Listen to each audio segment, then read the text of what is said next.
Jusqu'à 9h, Good Morning Business. À 7h45, c'est un invité récurrent dans Good Morning Business, Stéphane Pied, directeur général de Carmat. Bonjour. Bonjour. Il faut dire qu'il y a toujours des choses passionnantes dont on a envie de discuter avec vous. D'abord là, vous avez levé 40,5 millions d'euros. C'était important parce que vous avez eu un petit coup d'arrêt pour un cœur artificiel, c'est le mot, en décembre dernier, parce qu'il y avait des problèmes effectivement d'un de vos fournisseurs, vous nous l'aviez raconté. Vous avez repris depuis la production, pas encore l'implantation, et il vous fallait absolument 40 millions pour continuer votre formidable aventure industrielle et technologique. C'est pas un hasard si vous avez levé ces fonds après le premier tour? Non, en effet, quand on lève de l'argent sur les marchés publics, bien sûr, les investisseurs sont sensibles aux situations géopolitiques et politiques. Donc, et donc la configuration du premier tour avec un duel Macron-Le Pen, ça correspondait à du domaine du connu, on va dire, et donc ça rassurait les investisseurs, et donc ils vous ont dit banco, on vous donne les 40 millions. Alors, c'était pas lié seulement au premier tour. Bien sûr, les gens aiment bien les conventions, surtout les investisseurs, ils n'aiment pas trop le doute. Donc, il est vrai qu'il y a beaucoup d'investisseurs étrangers qui se sont positionnés seulement le lundi. C'est intéressant. Et donc, 40 millions de levée, 40 millions et demi, elle va vous permettre, cette levée, de reprendre les implantations de votre cœur artificiel qui avait été suspendu donc en fin d'année dernière. Est-ce que vous pouvez nous expliquer quel est le calendrier? Parce que ces implantations vont reprendre normalement à l'automne prochain. Ça fait quand même pas mal de temps pour un novice. Est-ce que vous pouvez nous expliquer ce que ça implique, cette reprise, pour vous? Oui, alors tout à fait. Alors, la reprise, elle est importante non seulement pour nous comme société, mais surtout pour les patients et les médecins. Donc, je voulais rappeler que quand j'ai pris la difficile décision le 2 décembre de suspendre les implantations, il y a beaucoup de patients qui n'ont pas été traités et qui sont morts d'ailleurs. Il en reste un en vie seulement, il est à Naples et on nous a demandé si on peut le traiter, ce qui ne sera pas le cas. Donc les centres nous appellent tout le temps parce qu'il n'y a rien d'autre. Il y a encore un centre à Louisville aux États-Unis qui nous appelait. Il y avait un patient de 25 ans d'ailleurs qui est mort. On leur a dit qu'aujourd'hui on n'était pas en capacité. Et il faut rappeler que 3% seulement des besoins de greffe de cœur sont satisfaits dans le monde. Tout à fait. Donc ça, c'est les médecins, on a une pression des médecins. Et puis pour finir de répondre à votre question, on forme les centres qui n'étaient pas encore formés. Donc il y a une demande monstrueuse.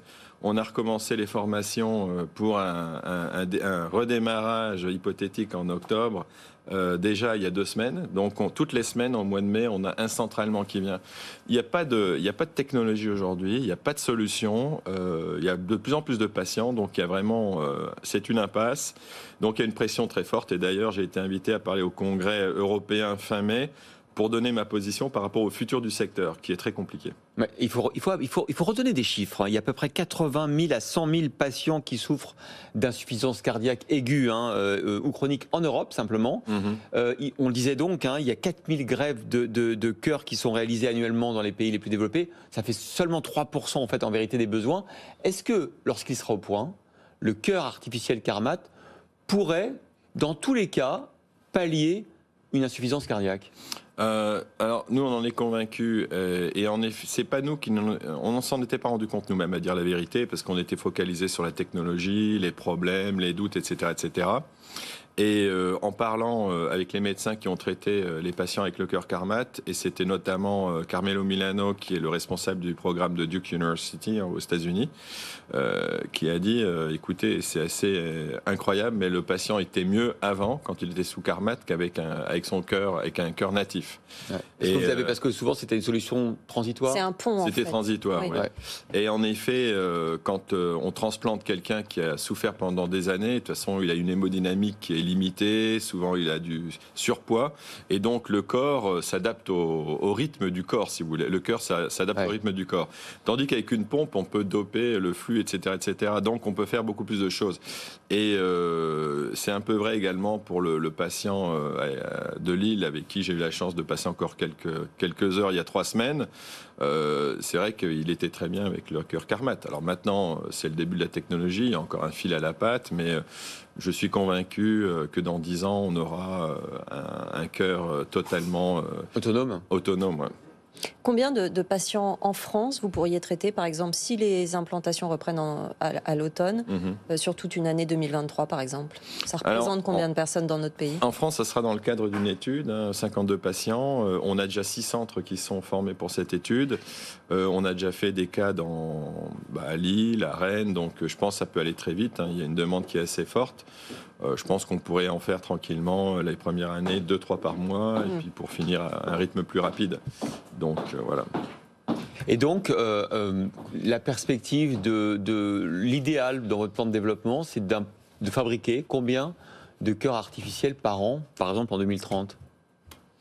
Alors, on a un plan de moyen terme à 5 ans. Ouais. On ne s'est pas projeté à 10 ans sur la production. Ouais, dans 5 ans alors? Non, mais ça pourrait être... Je pense qu'il ne faut pas se poser de limites.